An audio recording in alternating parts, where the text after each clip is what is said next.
აბა გამათამამეთ ცოტა ოვაციებით.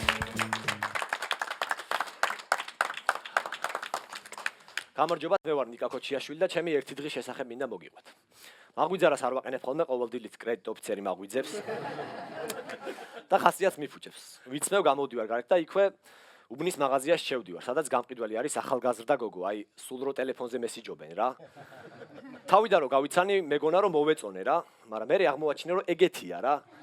ანუ ყველა მოწოს აბსოლუტურად რა. ისეთი ბიჭები ხო შეხვედრიათ, გოგოს რო ეუბნება, გოგონი რამე ხომ არ იტკინე. არა რატომ ეკითხებით? აიცი და რო ჩამოვარდი ანგელოზო. მაგათი გოგო ვერსიაა რა.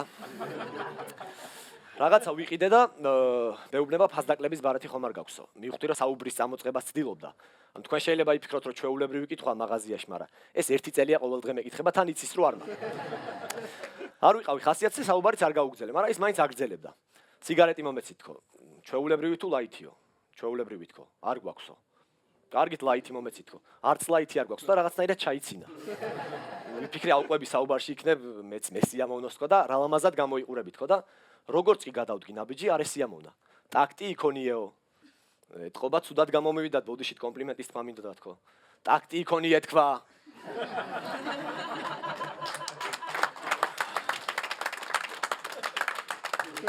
ნუ ეს რომ ითხრა მივხვდი რომ საუბრის გაგრძელებას აცდი არ ქონდა და გარეთ გამოვედი. ცოტა ხანში ავტობუსში მოხვდი და ერთი გაჩერების შემდეგ გამოვიდა ქალბატონი, აი თუ რამე ცუდი ხდება ქვეყანაში, ყველაფერს კონტროლიორებს აბრალებენ რა.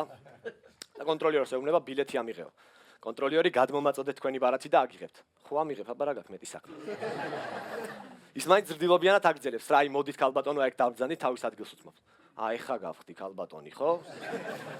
მოკლედ ამ საუბარმა ცუდ ხასიათს დამაყენა და მალევე ავტობუსიდან ჩამოვედი. ჩამოვდგი თუ არა, ფეხი შემხვდა ახალგაზრდა, რომელსაც ძირითადად შეხვდებით კაზინოებთან, რა, აი ფული რო დაუმთავრდათ და რაღაც მიზეზი რო უნდა გითხრან, რომ ფული გამოგართვათ.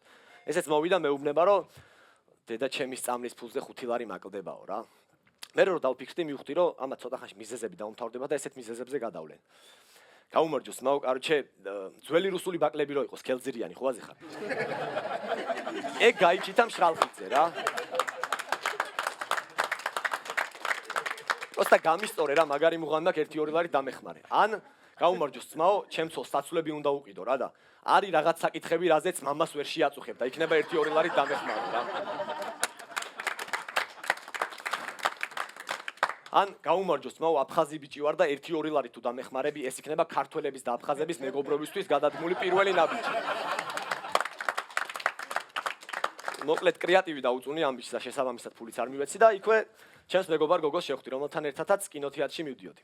კინოთეატრში როცა მივედით, უთხარი რომ აი პოსტერების მიხედვით დაარჩიე რა ფილმზე გინდა შესვლა თქო და ისეთი რა ვიმითხრა რომ მივხვდი რომ ლარს ფონ ტრიერს და ტარანტინოს მაინც ვერ გაიგებდა და იდიოტურ მელოდრამაზე შევედით.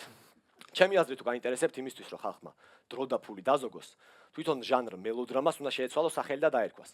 გოგო და ბიჭის ერთმანეთი რო უყვარდებათ, ფილმის შუაში ჩხუბობენ, ბოლოს ისევ რიგდებიან. მივედი პოპკორნის საყიდლად, რაღაც პოპკორნის წვენი ავიღე და ვეკითხები რამდენი ლარის არის თქო. ნუ ამ დროს ახლა წინასწარ კი ვიცი, დათვლილი მაქვს რომ 13 ლარში ვჯდები, მაგრამ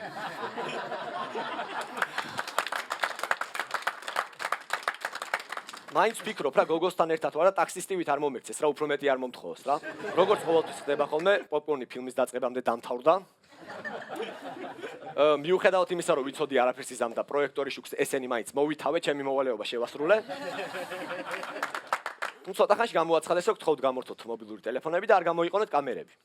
5 წუთის დაწყებულია ფილმი, ძმაკაცი მირეკავს და მეუბნება, სუფრაზე ვართ, ეხლა ხმამაღალზე მაქვს ჩართული და აი ეს გიას ისტორია მოყევი რაო.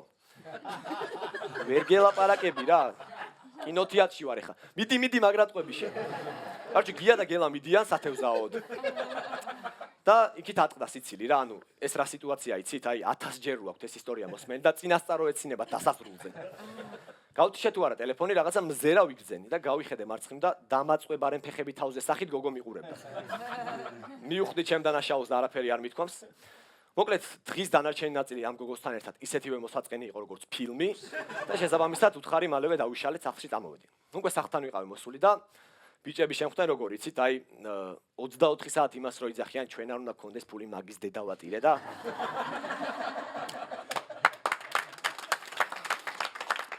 ბოლოს გაკეთებული საქმე რა აქვს? იცი, აი 12 წლის ასაკში ვიღაცა სიგარეტზე გაეგზავნა და დღემდე გვაყვედრის და ბიჭო, შენ ხელა რო ვიყავი და სადღაც მაგზავნდნენ, მიხაროდათო. და ესეთ რეალურ საუბარს შევესწარი ორი ადამიანი საუბრობდა. ჩვენი დათო ხო იცი, კაროჩე, სულ წავიდა ხელიდან. რატოტო? კაროჩე, მუშაობა დაიწყო. კაი, რას ამბობთო? ეხლა საუბრობთ მეც რო დამინახავენ ტელევიზორში იტყვიან ნიკუშა წავიდა ხელიდან, თო ერთი კვირა უკვე ტელევიზიაშია და ერთი პივა არ უკისრია რა. მოკლედ დიდხანს არც იმათთან ერთად არ გავჩერდი, სახლში წავედი ვიფიქრე, ცოტა ადრე მივალ, დავიძინებ სანამ კრედიტ ოფიცერი გამაგვიძებს თქო. დიდი მადლობა.